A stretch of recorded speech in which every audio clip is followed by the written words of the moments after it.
Okay, so mag-start tayo sa ano. Marunong ka naman ng piano dati pero dito tayo sa kung paano gumawa ng sarili music, no? So, nung 1920s kasi, ano yan, dyan, around 1920s, dyan nalabas yung music na 12 notes na yung frequency nila is ano siya, um, tinatawag yan ng circle of 50. Inaksakto siya.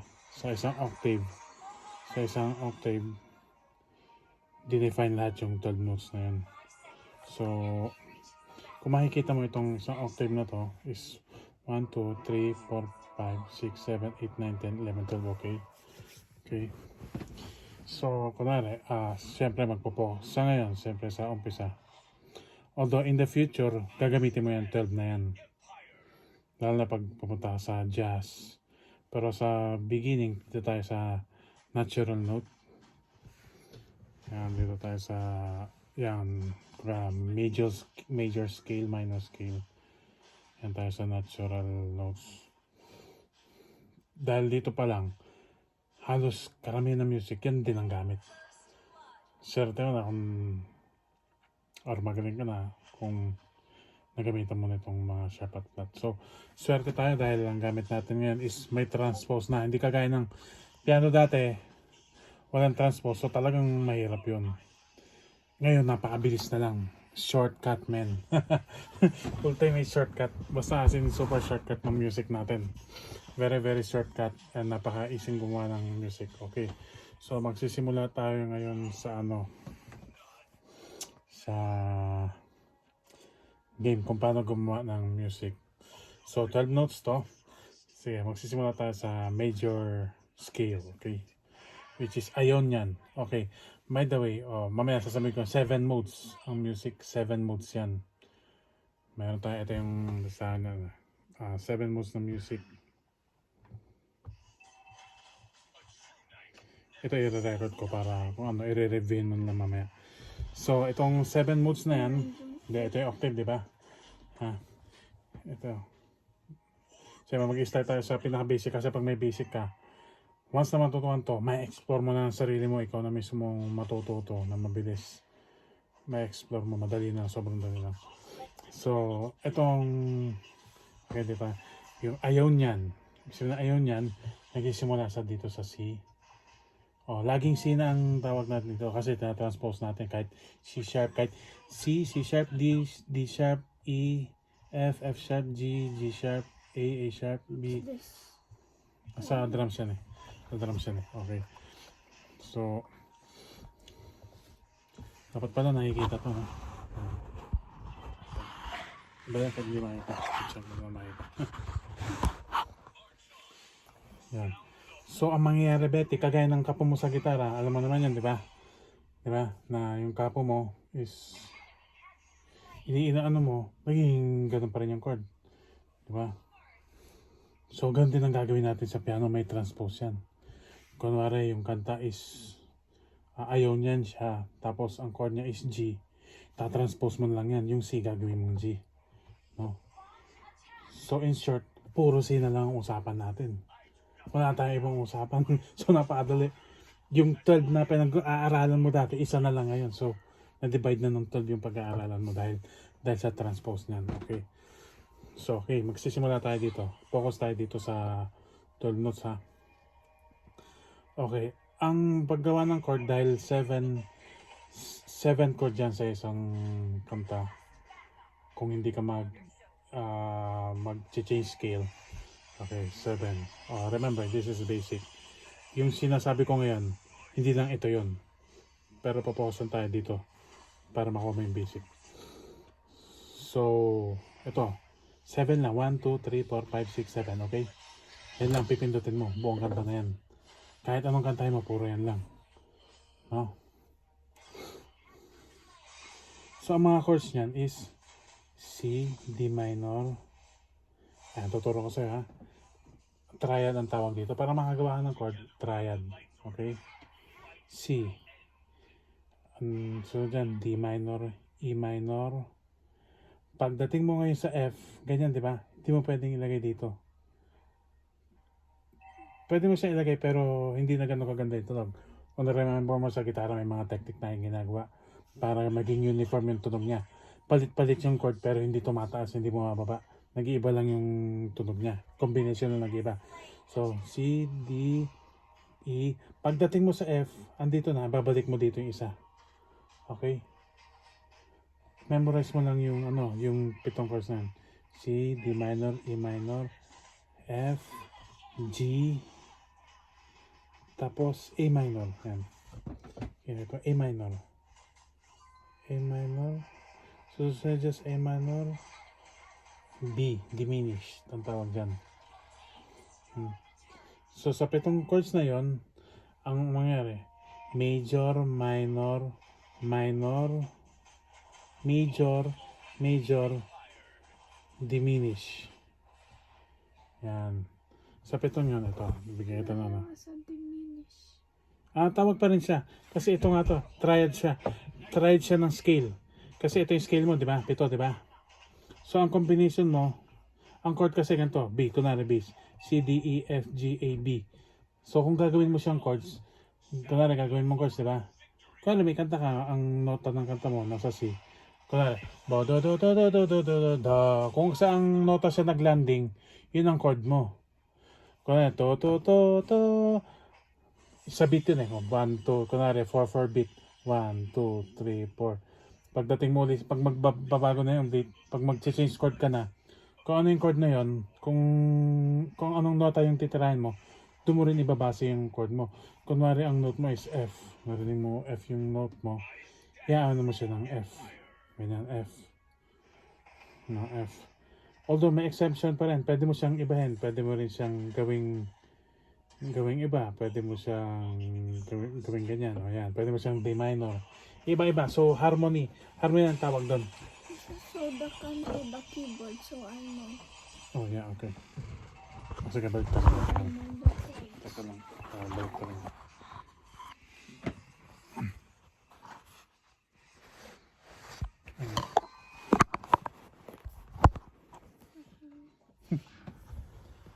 Layo. Hindi na lang. Mamememorize mo agad to. Mamememorize mo to. Huwag ka magala. Nag-record ka. Hindi huwag ka magala. Mamememorize mo to. Thank you. Thank you, nag-Bible study tayo. So, gagawa ng kanta. Ang cute mo. C, N, kunwari? C, N, F. C, tapos F. Yan, C, F. Paulit-ulit, C, F. C, F. Pwede ka nang kanta na ganyan, no? C, bong, dong, jong, jong, bong, bong, bong, bong. C, F, ganyan. Can't you turn it on? Does it need saksak? Wala, hindi pa na siya na-setup eh. Pero maganda yung wala pa siyang tunog. Kasi pag lalagay natin mamaya malaking piano ha. Tuturuan kita kasi para makita mo, theory muna tayo. Wala pa tayo sa feelings. Although itong music kasi puro feelings lang. Itong lalo na yung pagtuturo ko is talagang pinupush ko yung feeling. Hindi ka nag-iisip, dapat puro pakiramdam. So exemption to sa una ka na mag-iisip, yung mga susunod mo puro pakiramdam na. Pag naintindihan mo na yung ugat. So ganyan ba? Nakita mo na 7 yan, di ba? So sa isang kanta, 7 ng chords na pwede mong gawin ha. 7 na ito. Pwede mas maiksi, pwede 2 lang, 3, 4. Ito tatanda mo, nagsimula ka dito, pwede ka mag-home sa 5th. So ito yung feelings ha. At least alam mo na yung rule. Ito rule na to. Pwede ganyan-ganyan, tapos mag-home ka, maglalan ka ulit. No? Sa tonic ang tawag dito. Tonic. Home ka. Dung dung dung. Di ba pagkakanta ka, may mga tawag yun, may mga suspended. Suspend mo yun, no? Tan tan tan tan tan tan. Pag ganun yung kanta, parang bitin na bitin, di ba?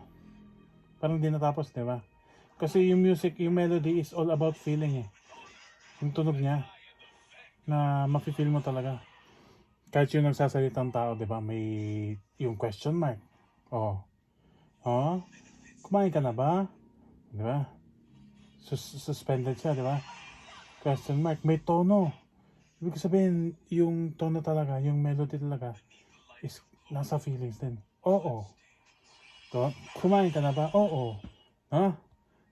Biruin mo yung palang question and answer pa lang. Nag-ano siya, nabuo siya ng parang kanta. Sentence pa lang, no? So, ganun. So, bibigyan ito ng ano. Pwede ka mag-end pwede kang mag-umpisa dito minsan. Tong, tong, tong, dong. Pwede kang mag-umpisa sa iba, mag-home ka rin dito sa C. Yan. Okay. So, nakita mo na. Tuwa na kanta. Ito yung tonic ang tawag dyan. Tonic ba? Tama ba? Parang yung pronunciation ko. Basta home yan. Okay. Yan na yung S lang ko dyan, home. Kasi kinalimutan ko na yung mga terminology dyan. Nung tagal na yun. Mula natutukot na namutan ko yung terminology. Puro feelings na lang. Pero buti may naalala ko. Tonic. So, yan. Para makita mo ha. Ito tayo. Yan. Ito lang tayo. Dito pa lang. Sa 1 octave. Isang katutak na kanta na yan. Okay. So, yung nota, para mahabo ka ng chords, Betty, tatandaan mo. Alam mo namang dadagdagan mo na ng ganyan, no? Every chord. Ayan, chord, no? Chord dyan. Ayan, chord lahat yan, ha? Ngayon, pagdating mo dito sa F, hindi ka pupunta, iikot mo siya. Pagdating mo sa F, dito na siya. So, dalawa na yung pagitan niya. Yan, ganyan na siya. Dalawa na yung pagitan niya, pero hindi naman ito yung home mo. Kaya dalawa yung pagitan niya kasi ito yung home mo. So, tandaan mo, pwede ka mag-course ng nandito ka, kung ito yung home mo, tandaan mo, ito yung home mo, sabi mo G, yung third note mo is atras ng dalawa, ha? No? Or ganyan. It's yan at ito, same. Pero maganda pakinggan to. Hindi kasi mataas na to eh. So, ganyan. So, gets? Okay. Dito naman tayo sa mga ibang modes. Okay. Ulang ka pa. Ang sarap eh. Okay, modes.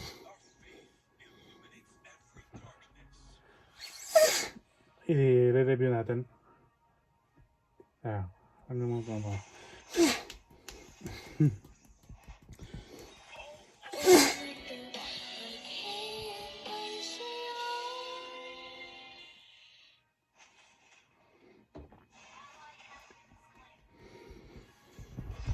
Okay.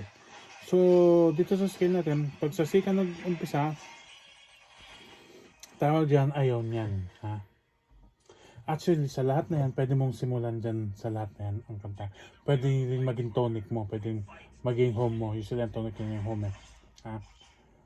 Although ito, wag mo kalimutan, pwede ka mag-experiment na magandang tunog. Basta magandang tunog, pwede. Inimbento mo.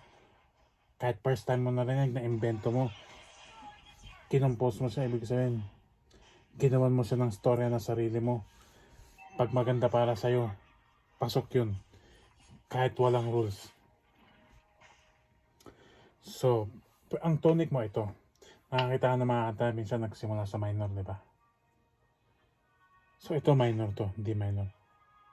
Kasi makita mo ha, ang bilang ng major, 1, 2, 3, 4, 5. Yan, second key niya. Susunod, 1, 2, 3, 4. So, 5, 4 lang. Pag minor, 1, 2, 3, 4. O, 4 lang. 1, 2, 3, 4, 5. Baliktad siya, no? Nakita mo? Kasi 12 notes lang yan eh. Kumbaga, ito yung 12 notes ha. Saan ba tayo makakuha ng 12? Ayan, itong gitara.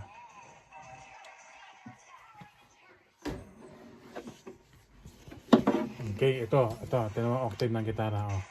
Yan, oh. Yung octave niya. Kasi yung gitna ng string is octave. Yun yung na-discover nun sa music. Na parehas din tunog. Pag hinati mo yung isang nota, magiging octave siya. Nakatono pa rin. Nag-harmony sila ng octave harmony. So, yan. That's the science behind it. So, ito lang yan. So, ito yan. Puro step lang yan. So, kapag ka minor ka, kunwari nasa E tayo, E minor, E, G, B. Okay. E, G, B. Yan. So, ito yung laktaw niya. E, G, B. Ayan ang minor, ha? E, G, B. So, yung tatlong yun yung note ng E minor. Okay? Sample lang yan. Ngayon, kung E major naman, E major. Oh, sharp yung gitna niya. Okay. E, G sharp, E. Oh, that's major, major. Ito nga, major, minor. Ito may difference. Dark yung tunog ng minor, bright yung tunog ng major. Okay, diminish naman. Tingnan natin diminish. B diminish, okay?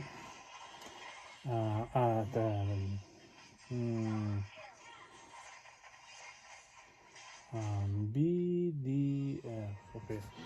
B,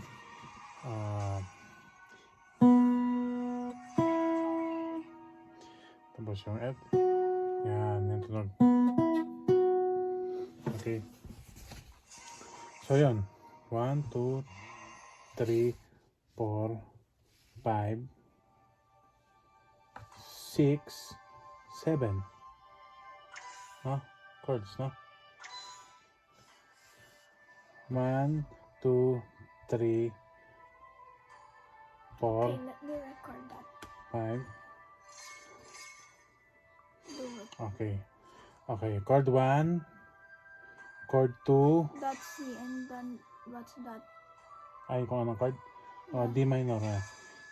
C, D minor, E minor, F, G, A minor, yan. Tapos, B diminished. I want to try with music talaga so I know how it sounds. Okay, later.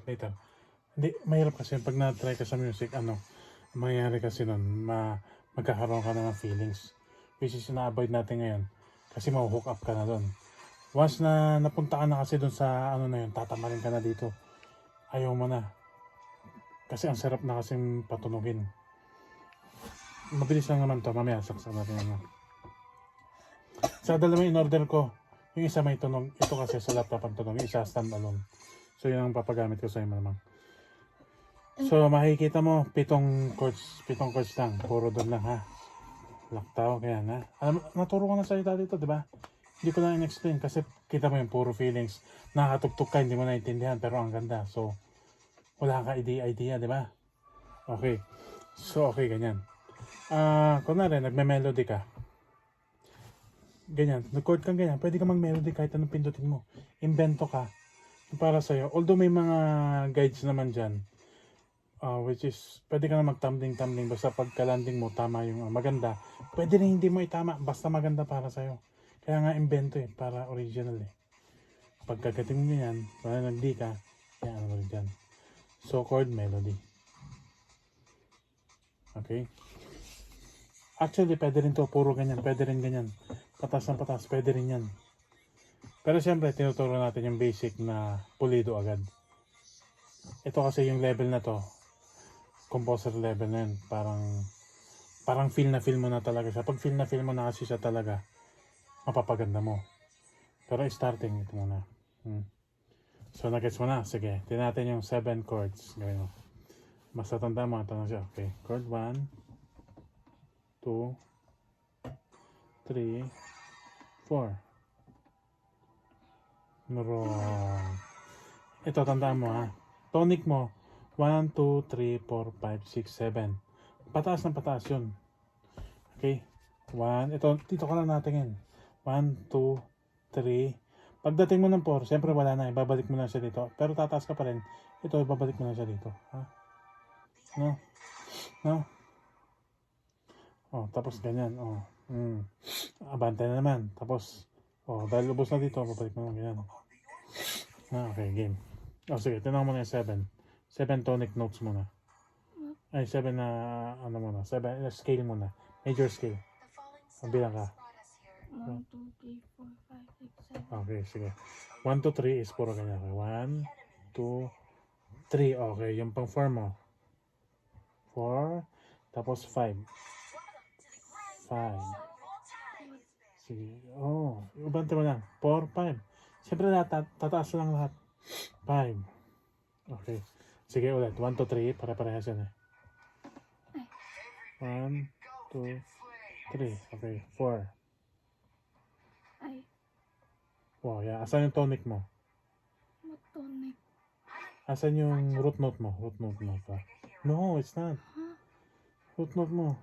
Don't, This one is a root note. Ito yung root note mo. Kaya pataas ka. Susundan mo yun. Susundan mo yan. Yung ginagawa. Pataas ng pataas. Okay? Susundan mo. Oh. Sige. Ayan. Oh, sige. Simula tayo sa 1. 1. Root note mo saan? Oh, 2. 3. Okay. Oh, yung 4 mo. Tapos root note. Yan. Oh. 5. Saan? 5. Yan. Okay. 6. Oops. Wala na dito. Isa na lang to. So, 4, 5. 1, 2, 3. 4, 5 mo is 4, 5. Magkaparehas yung 4, 5, 4, 5. Tandaan mo, 1, 2, 3 para-parehas. 4, 5, iba na. 1, 2, 3, 4, 5. Okay? And 6 and 7, iba rin. Magkaparehas. 1, 2, 3, parehas. 4, 5, parehas. 6 and 7, parehas. Okay? So, 4, 5. Okay, 6, 7. Ito, 6, 7. Okay, pwedeng kamay isang 2, 3, 4, 5, 6, 7. No? Ngayon, pag na-memorize mo yung no, kailangan mo i-memorize yung 7 na yun, ha? Kahit isulat mo. Nag-gets mo naman, di ba? Yung concept madali, di ba? Pataas na ng pataas, di ba? Kung baga, ginaganyan mo rin siya, pag dumating ka dyan, ilipat mo lang to, parehas naman, di ba? Oh, di ba? Tapos, pag nailipat mo na, tataas mo lang na isa, susunod na chord na naman yun, di ba? Oh, tapos, daganyan ka naman, oh, lumagpas ka, ilipat mo na naman to dito. Basta ano, pataas lahat, no? Pag nakabisado mo yun, okay na yun. So, yun. Ganyan. Tatanong mo, C, D, E, F, G, A, B. Okay? Okay. So, yun na yun. Yun na yun. Ngayon, okay. Sa next ano naman tayo, medyo advanced. So, yung modes. Ito, tatawagan na yung modes. Kung gusto marinig yung iba-ibang klase ng modes. Pag dito dito yung home note mo, dito yung tonic mo is Dorian, Phrygian, Lydian, Mixolydian, Aeolian, Locrian. So, pwede ka mag-research sa YouTube niyan. Lahat ng sinabi ko. Kung yung mga sample na. Kung gusto mag-compose, pwede mo pakinggan yung mga sample. Kung gusto mo ganun yung style. May mga horror, ganyan. No? Okay, ngayon. Ngayon, pag nagko-compose ka, pwede mong dagdagan itong block para magamit mo yung 5 extra notes. Kasi kagaya nito, blues, blues ginagamitan nito. Blues, ganyan. Yan, gano'n na siya. Yeah, I think tapos na. Ano pa ba? Ano pa bang ko? Sige, tingnan mo. Idali natin sa... Dali natin sa... tubig. Dali natin sa level ng gitara. Kung gano'n kagaling sa gitara, gano'n ka rin dapat dito. Sige, kung hindi ka naiintindihan, sabihin mo. Okay. what? May hindi ka ba naiintindihan? Dito, walang B minor dito. Then how do I do B minor? There's no B minor. You transpose it. How? Ang B minor, either magiging E minor siya or A minor. Or E minor, D minor, E minor, A minor. A minor, yan. A minor.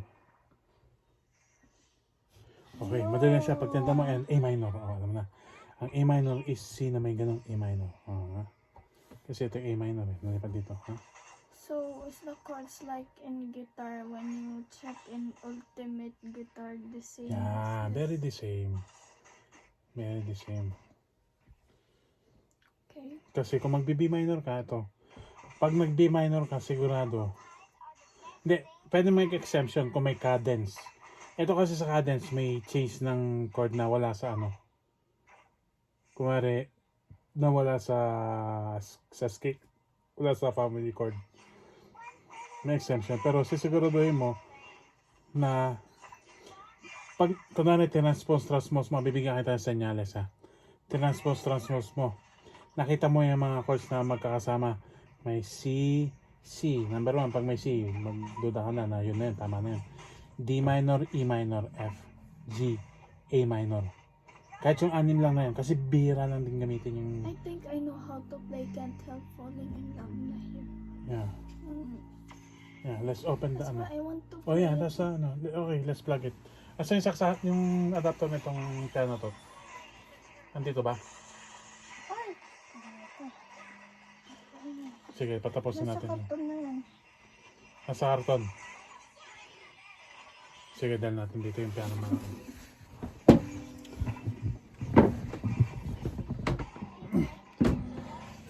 Piniplay mo naman na dati yun, di ba? No? Okay. C ba yun? Can't Help Falling in O, C? C, E, M, C, tapos F. Oh. something. Oh, see, nakita mo na. Evidence yun sa sinasabi ko na yun talaga ang gamit. Pag nakita ka ng kanta, ganito ha, bigyan ng technique. Nakita ka ng kanta sa Ultimate Guitar, i-transpose mo na, i-transpose hanggang magsilabasan yung mga ano, C, D minor, basta may D minor, E minor magkakasama, F. Ibig sabihin nun, ayaw niyan. Na C. Ibig sabihin, kahit anong mode pwede yun. Basta family group sila. Nasa tamang scale sila ng pag-transpose mo, nasa C scale sila. Nasa C major scale. Ganun, tatranspose mo ng tatranspose. Oh, paulit-ulit yata yung sinasabi ko. Well, pinilit kong pasimplehin. Dahil... Yun. So that's it. Yeah, the most important thing yung chords mo. Which is, mali ko nung nag-umpisa pa lang ako. Kasi ginaganyan ko, napapahan yung tunog. Ha? Ito number 1. Pakakatandaan mo. Ito number 1 yan. Yan. Susunod naman, C, D, E. Pagdating mo sa F, tanda mo.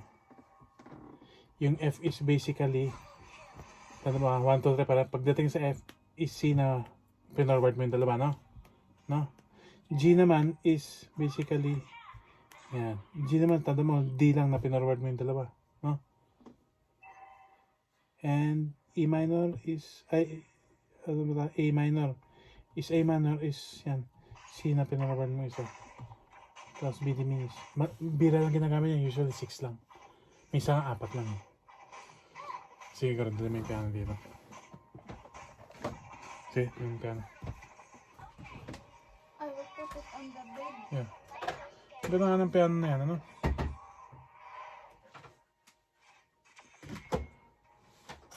Pero baduy kasi yung mga ganyan, kaya yung in-order ako, yung maganda papagamit ko sa'yo, pang composer. Maliit pero ano. Ganito rin siya, pero ito kasi ano to eh. MIDI to, wala siyang sariling sound processor. Pang studio kasi to, nakadirect sa laptop. Yung isa may speaker.